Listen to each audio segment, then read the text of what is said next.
Okay, now we're going to take a look at some dividing.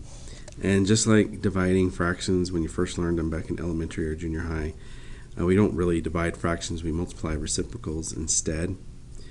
So when you look at part A and part B here, it says take the reciprocal of the fraction after the divide symbol, multiply, factor each section of the fractions.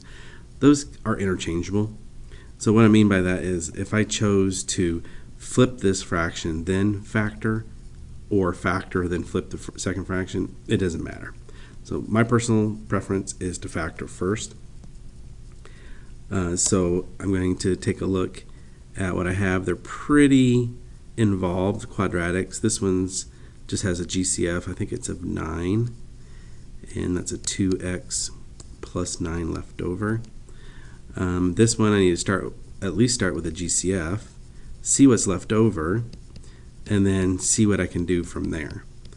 Luckily, we got lucky, and it's just a simple quadratic. So factors of 18 that add to be -9. So I think we're looking at -3 and -6.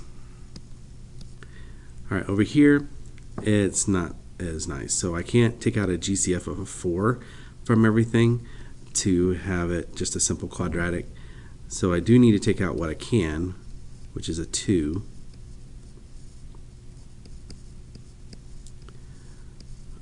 But then from here, I'm either going to have to do Schaeffer's method if you're still doing that, or our new grouping method, which is to break it apart, break the middle part into 2 pieces so that I can use the grouping. And the way you do that is to multiply the first and last. That gives me a 54.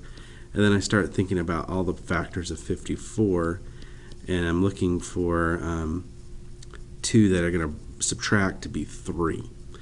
So it goes 3 goes into 27, 9 times 2 is 18. 4 doesn't work, 5, 6 works, 6 goes into 18, 3 times 3 is 9. And I'm looking for the 2 that subtract to be 3. So there they are right there. Now remember, when we do these, we want our -1 to go first so that this one can be positive. So we're going to have a -6x and a positive 9x there. So now when I go to do my GCFs, I have my little sister of 2.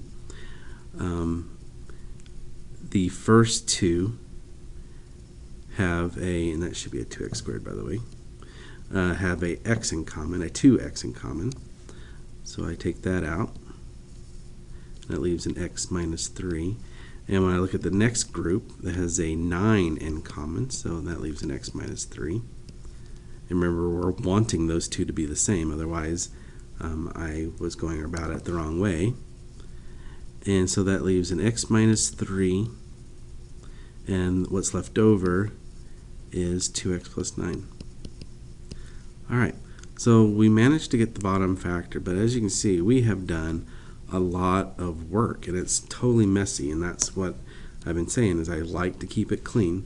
So again, in the numerator, we had this.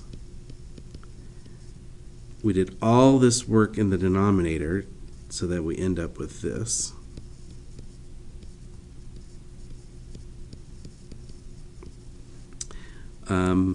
This was a divide, a 1 over, and we factored it, but since we're going to change this divide to times, I think I'm going to do it right now. So times, and then what was in the denominator now goes in the numerator, and what was in the numerator now goes in the denominator. Alright, now we're ready to do everything that we did in the multiplication stuff, which is just look for common factors vertically or diagonally. I also see a 2 there, and that's what you should have left over, is this 9 times x minus 6. It's all over 1, but we can ignore the over 1 part. We do need to find our excluded values. And once again, it's not from the original problem, because we wouldn't have any, or it's not from our reduced problem, because we wouldn't have any. It's from our original, which would be right here and right here. But because we are dividing by a fraction, the fraction, first of all, has to exist, so there's no zeros in the bottom. And I'm not allowed to divide by 0, so no zeros on the top. So if the top was something that contained a variable, I would have to go through the steps of excluding it as well. Now it's only on the second one, on the divisor, not on the first one. But luckily we don't have to worry about it down here. 1 will never equal 0. Alright, so we just need to worry about x minus 3, which means if I put a 3 in there, I'm going to get a 0. Can't have that.